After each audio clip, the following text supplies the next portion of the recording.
The world won't be able to answer to the needs of the people. Money won't be able to answer to the needs of the people. Hospitals, medicines, they won't be able to answer to the needs of the people. The system of this world won't be able to answer to the needs of the people. Only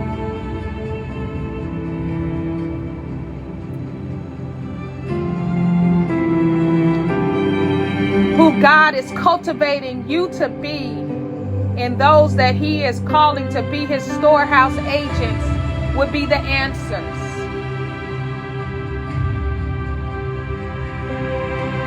So this passage of scripture is referencing the faith of Abraham.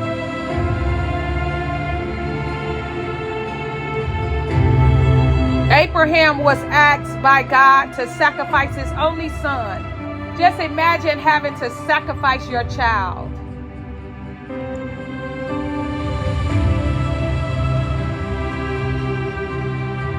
Just think about that thing you really want.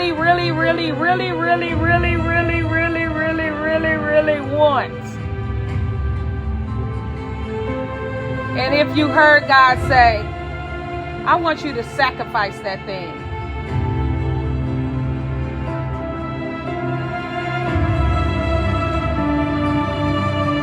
And then just imagine if God gave it to you, then He said, now sacrifice that to me.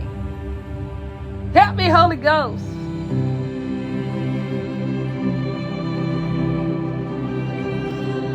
We just pondering.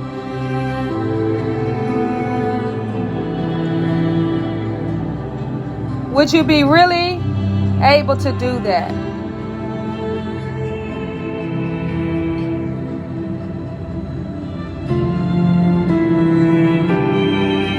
Would you really be able to sacrifice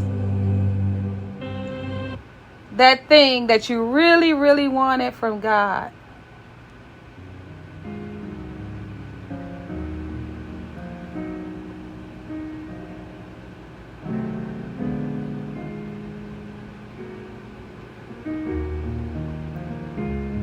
We just pondering. We're going to have a lot of pondering moments because this word today is so key. It's vital to the body of Christ right now. I would have to admit for myself that the things that I really want, I've said, God, don't ask me to sacrifice those things. I would have to admit that. I'm not saying that that's what God's will is. I'm just saying that is what I've said. I haven't even asked. I just got it made up in my mind that this is what you're going to give me, God. Yes. And it's going to be all good. You're not going to ask for it back after you give it to me. In my own mind, I have already died 50 million times in sacrificing myself. That's in my own mind. I'm not saying that's the truth. I'm just being honest with you because I want you to be honest with yourself.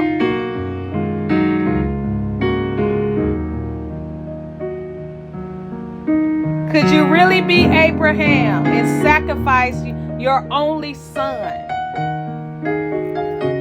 Could you really be Abraham? A son you'd waited for forever.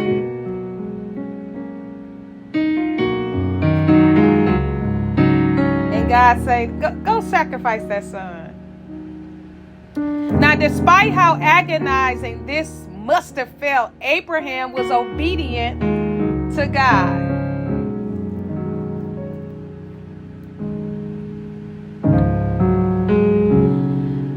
I'll share a story about myself. I know that I have shared my testimony of one time when I was really sick. And I went to the doctors and they kept saying that basically they were saying I had cancer, and they had to remove organs out of my body. That's what they were saying. And so I looked for a Christian doctor that believed in miracles. I actually called around asking for that, as the receptionist would answer the phone. I would say, "Do you have a Christian doctor who believes in miracles?" Or what have you. And I came across one, and she worked with me for some time, okay, concerning my faith and other alternatives. But I just kept getting worse. Per them, I kept getting worse. And so eventually came down to me having to have surgery. And by this time I was so sick that everybody knew I was sick. So it wasn't anything that could be hidden. And so when it was time to have surgery, my mindset was, well, God owed me some kids, because if I'm going to have surgery, I'm about to be married again. I don't know what's about to happen, because, whatever. But that was my stance, and that was literally what I was speaking to everyone. And they was looking like, okay. I said, well, God must going to give me some new organs, or something. That was my faith stance. He was going to recreate my organs, or I was about to be married and have a supernatural birth at some point, because God had shown me that I was going to have children. But they were saying I was about to be rolled into this room to take my organs. Well, I stood on faith, and I would recite scriptures every 4 hours, even all the way up to the day of my surgery. And this wasn't no small list of scriptures. It was extensive scriptures that I was reciting over myself every 4 hours. My alarm would go off every 4 hours, even in the middle of the night. And I had been doing that for months. And so, my stance was still, God, you must about to do a miracle, okay? But when I went into surgery and I came out,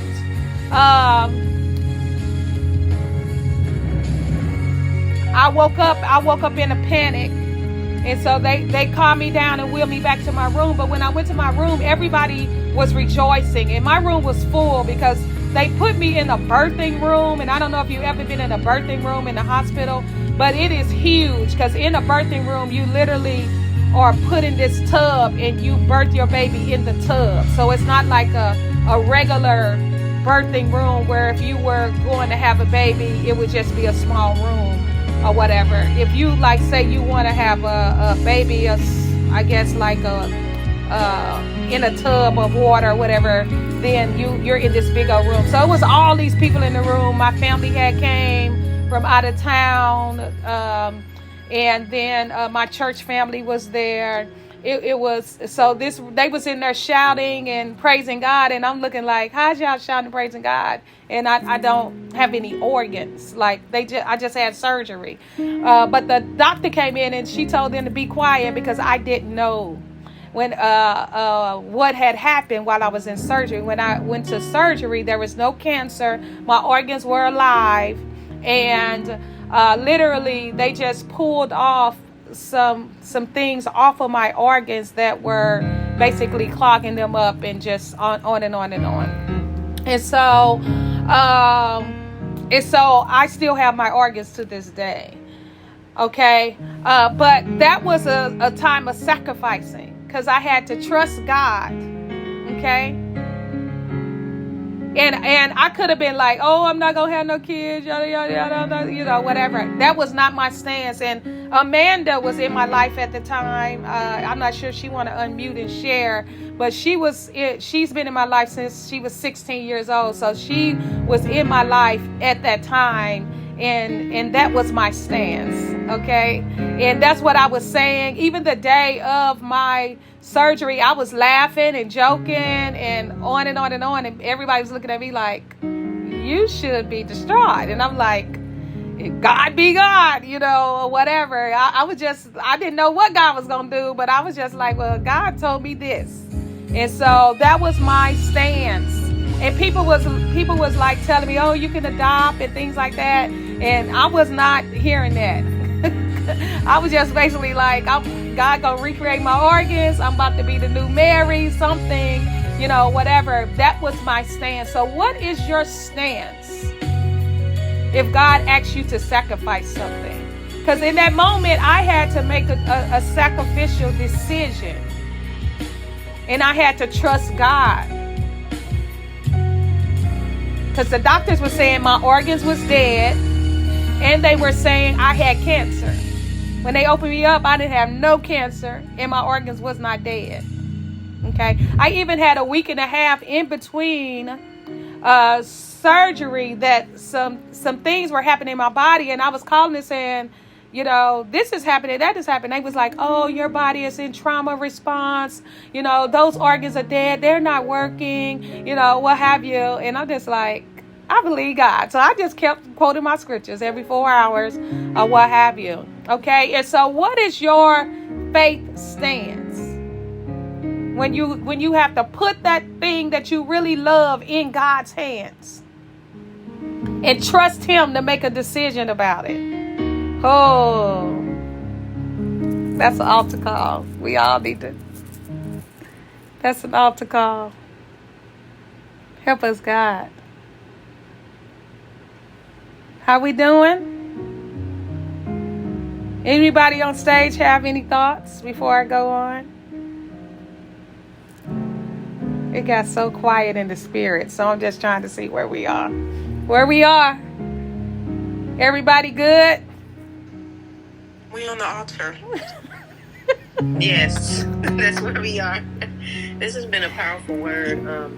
I believe that what you're sharing in this message today is what this looks like for our daily lives. Because sometimes we can learn things and they can be kind of abstract as far as what this looks like in our daily lives. Like when situations like what you just shared is happening, how are we applying these concepts, that we're learning, that we've been learning even over just the past couple of weeks concerning the faith and the fire? How do we apply this every day? How do we implement this when, everything is not looking great, when something is failing, or when there's something new that is occurring in our lives, when certain chapters are closing and opening? Well, how do we apply this faith, and what are the particular specific strategies that God will give us individually to stand in this level of faith that we need to be in, where this becomes a literal embodiment and it becomes our nature to stand in faith, to stand and believe in what God is saying, no matter what,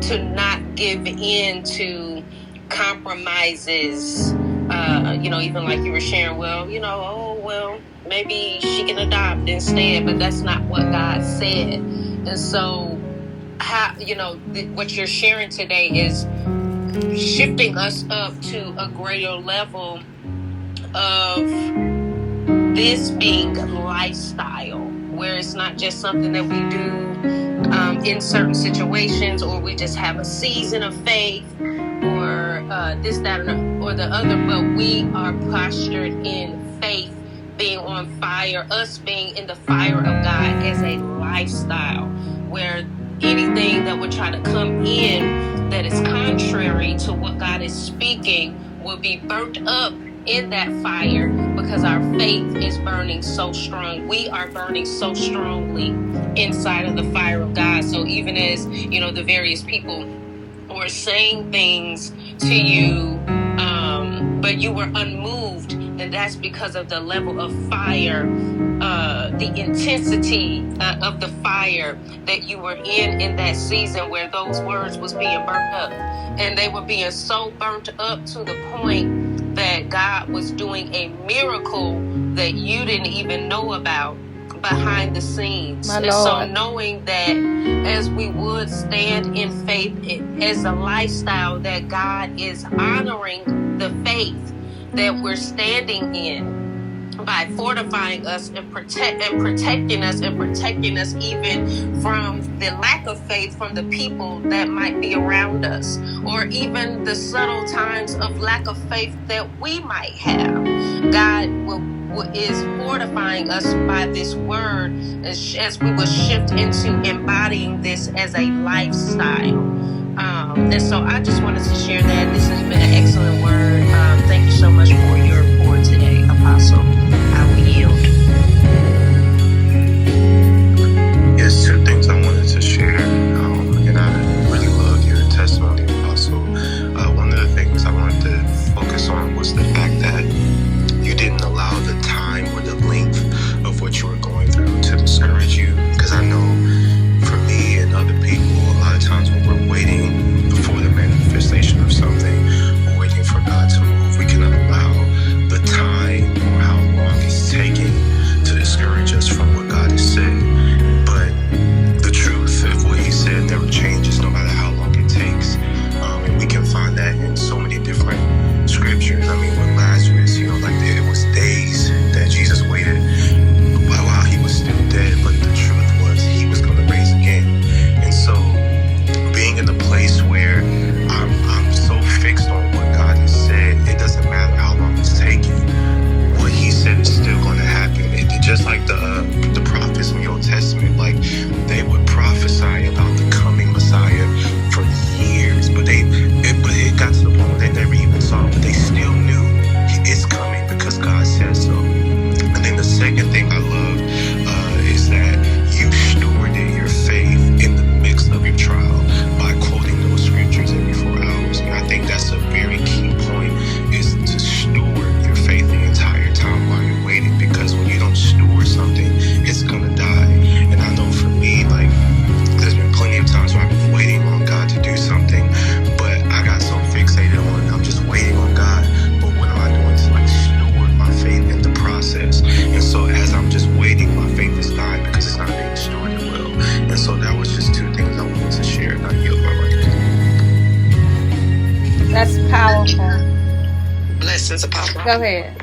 Off of that, because I wanted to bring up the works when teaching that faith without the work.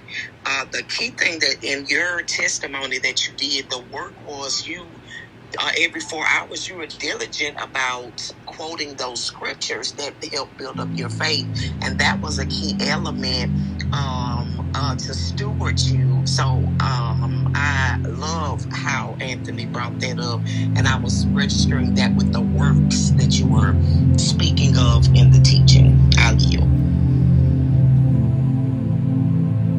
Yes, thank you, Minister Carenza and Minister Anthony. Just to jump in really quick, I agree with what has been said.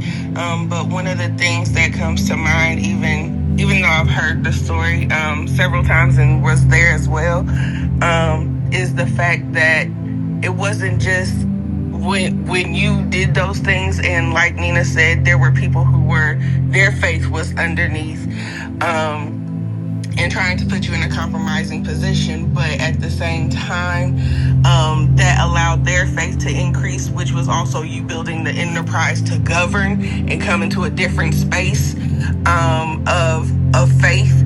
And it also snatched other people up into that enterprise, because the enterprise is not just a business, it's dealing with other businesses. It governs. It puts us into a whole different space of operation.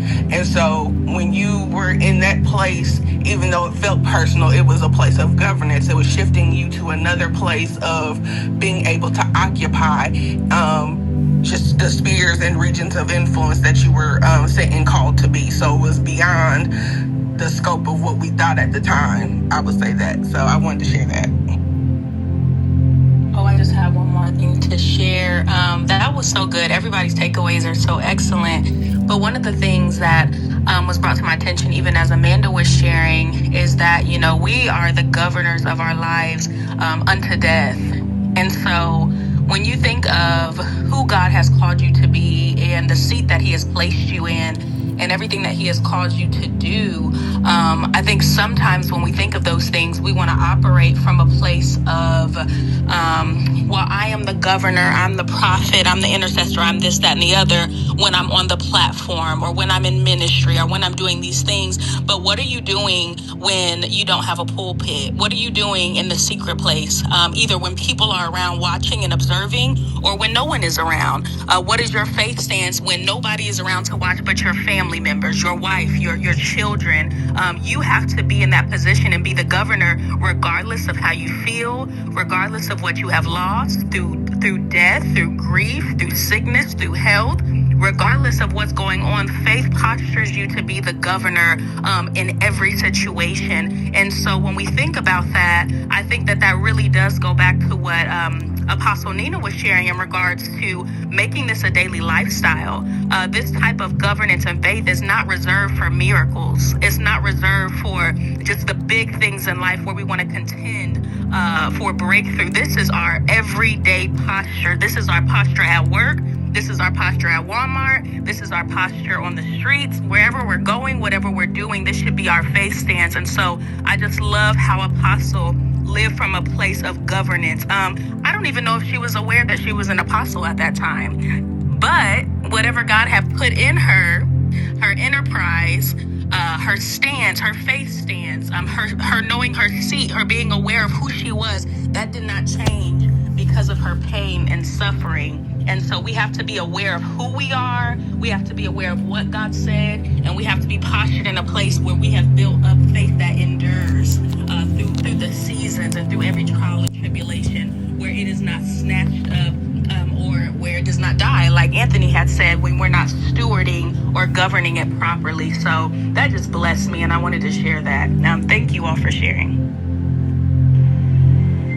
If I could jump in, if this is a good time, if you want to press forward, Apostle, I appreciate you. Is this a good time for me to chime in a little bit? Yes, please share. Thank you so much. I appreciate everything. I'm over here in my front room, just about to run because of the level of faith that you exhibited, and then to be brought back into the birthing room, which was so pivotal in the fact that you are truly indeed birthing your faith, bringing to pass what God had spoken to you. If I could share just two very quick scriptures that I think plays into what was initially said about faith is a serious business, and it is indeed. It does not only affect our relationship with the Father and how much we honor and are attached to what he's given us individually, it affects the body collectively. Just like Abraham, he had a relationship with God and he trusted God, as it was with Job. When Job said, as I reflect back again, Job said, though he slay me, yet will I trust him. And so we individually have to get to a place in our relationships with God where it may not look right, Lord God, but I trust you. I know you. You have proven yourself to me. So I'm trudging forward in my faith in you. But the scriptures are 1 Thessalonians 5:8 says, but let us who are of the day be serious, putting on the breastplate of faith and love, and on our heads the hope of salvation. And so it is serious business. And 1 Timothy 2:2 says, for kings and all those in authority, so that they may have a calm and a quiet life in all fear, reverence of God, and serious behavior.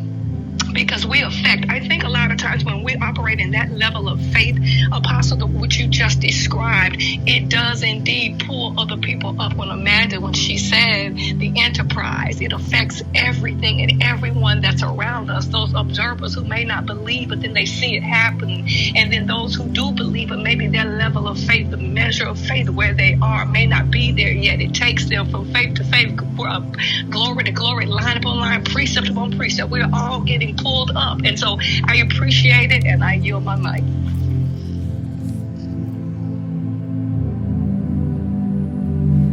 Thank you all for your shares. They all were powerful. I would have to say that Minister Mercedes said, did I know I was an apostle at that time? I did not know I was an apostle at that time. I didn't have any ministerial title. I was in leadership at that time. But one of the things that happened to me is when I really gave my life to God, and I came out of consecration, I was focused and sold out to God. So I didn't have a plan B. And if there was an inkling of a plan B, I had to sacrifice it. So it would just be like God would come for that. So my heart, by the time I got out of my 2.5-year consecration, was my life is to please God. My desire is to please God. I had broken my will during that consecration. And so I stumbled into destiny because of my obedience.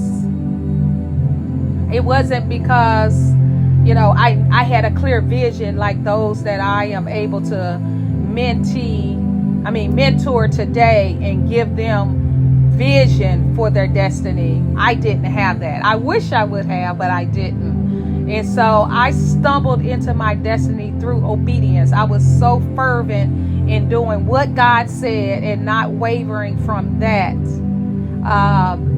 that I stumbled into obedience. And my obedience often got me in trouble because I was stubborn about this is what God said. And so even in that time in my life, that was just where I was, and that's how I live today. This is what God said.